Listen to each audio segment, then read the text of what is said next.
Amic meu, vinem a visitar-me a Ucraïna. És un bon país i ara et diré el per què.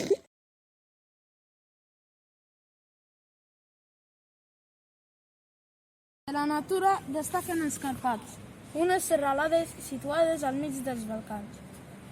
Els Carpats tenen 1.500 quilòmetres de longitud i 150 quilòmetres d'amplada. A Ucraïna només li pertany un 11% del terreny.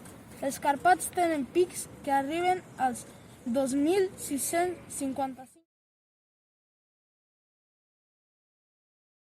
Hello, Christina. Good morning, Rinat. It's an honor to be here. How are you? Good. And you? Good too. Have you a country and thing to see? Yes, a lot of monuments, typical food, and famous people. The economy is growing actually. Yes, in this year the economy grew at 4%. Thanks for calling me interview. Bye. Guanyem els preus dels productes del nostre país i d'Ucraïna i els comparem.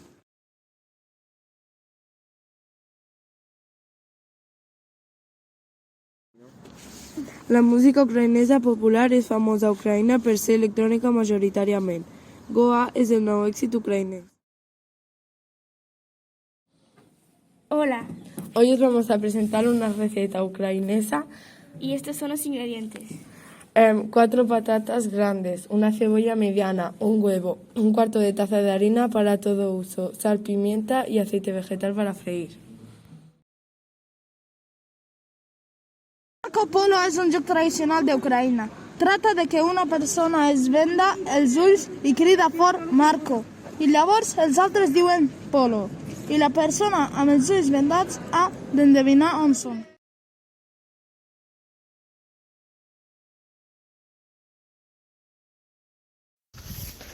Bonjour.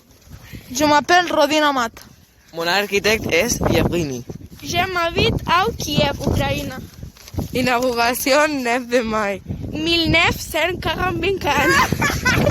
Una artista important és Alexandra Exter, que va ser una artista, pintora i dissenyadora, i Kazimir Malechiv, un teòric de l'art i pintor ucraïnès de l'Imperi Rus. Mikola Ampliagov és un pintor i va néixer en 1991.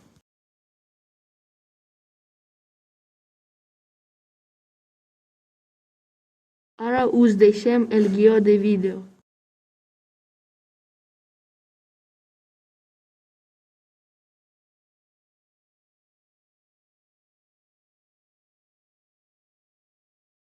Весняночка, де те зимова,